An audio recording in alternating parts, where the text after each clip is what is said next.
Hi යාළුවනේ හැමෝටම සුබ දවසක්. ඔන්න මම අද ඉන්නේ ගෝනපල හරියේ. මම වැඩ කරගෙන යන ගමන් තමයි ඉන්නේ. හැබැයි ඒත් ඉතින් අද නම් ඇත්තටම මම ටිකක් පරක්කු වෙලා ආවේ. ඒකත් එක්ක දැනට 3700 ගානක තමයි තියෙන්නේ. ඔන්න හයර් එකක් එනවා. කිලෝමීටර් 8.9ක් යන්න ඕනේ කස්ටමර් පික් කරගන්න. මේ වගේ හයර් එකක් ඉතින් යන එක පාඩුයි නේද බලන්න කිලෝමීටර් කීයක් තිබ්බද කියලා. ඉතින් මම පොඩ්ඩක් ඉන්න අතරතුර බැලුවා ඔයාලට පොඩි වීඩියෝ එකක් ගේන්න. මේ මගේ කොහොමද මේ ටිකේ ඉන්කම් එක කියලා Uber එකේ විතරක්. එතකොට මේකේ වීක්ලි සමරි එකේ පේන ඇති ඔයාලට 59 ගානක් තියෙනවා දැනට. අද 22 ඔන්න අර හයර් එක ඩිරෙක්ට් හයර් එකක් විදිහට එනවා. බලන්නකො මේ වගේ එකක් යන එක දවල් ඉන්නේ මම වෙලාව 1යි කොහොමද යන්නේ කියලා. කිලෝමීටර් 30ක් යන්න ඕන රුපියල් 1375යි සෙට් වෙන්නේ.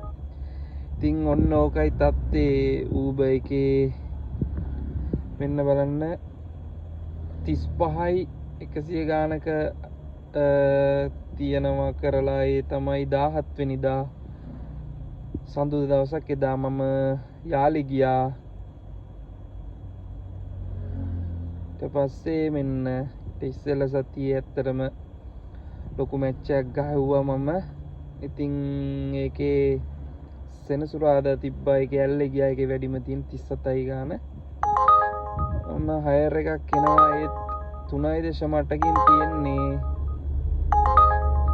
23යි ගානයි තියෙන්නේ. ඉතින් සිත් හයර් එකක් එන හින්දා මම පොඩ්ඩක් ඕක ගන්න නැතුව ඉන්නවා. හැබැයි ඉතින් ඕම ගන්නේ නැති වුනහම ඉතින් ඇත්තටම ඇප් එකෙන් අපිට පර්ෆෝමන්ස් අඩු වෙනවා. ඒක තමයි ඇත්ත. ඉතින් ඔන්න බලන්න ඊළඟට ඊට ඉස්සෙල්ලා සතියේ 71.900 ගානක්. දැන් මේකේ ඇත්තටම ඉතින් මම සමහර දවස්වල අඩුව තියෙන්නේ. ඇත්තටම මම සමහරක් වෙලාවට ප්‍රයිවට් හයර් යනවා. ඒවත් එක්ක මේ ටිකක් එක දිගට වැඩ කරා. ඔන්න මේ සතියේ දවස් 4ක් වැඩ කළා නෑ. මෙතන මම ටුවර් එකක් ගියා. එතකොට Uber වැඩ කරේම නෑ. ඊට ඉස්සෙල්ලත් දවස් 6ක් දිගට වැඩ කරේ නෑ. වැඩ කරා කියන්නේ Uber දිව්වේ නෑ. ඊට පස්සේ 54යි ගානක් මෙන්න මේක මේ සතිය ඇත්තටම ඉන්කම් එක බලන්න 1.10ක් මං හිතන්නේ මේක තමයි ඇත්තටම මම Uber වලින් සතිය ගෙවුව ලොකුම ගාන.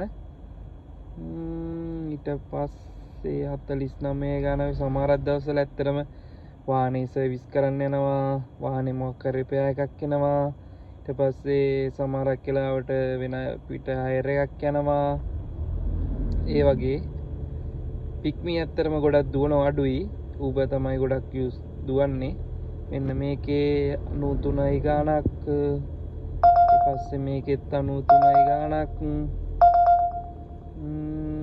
ඒ වගේ තමයි තියෙන්නේ. තව තියෙනවා මේ වගේ තමයි. ඉතින් අපි වැඩ ටික යන්නේ.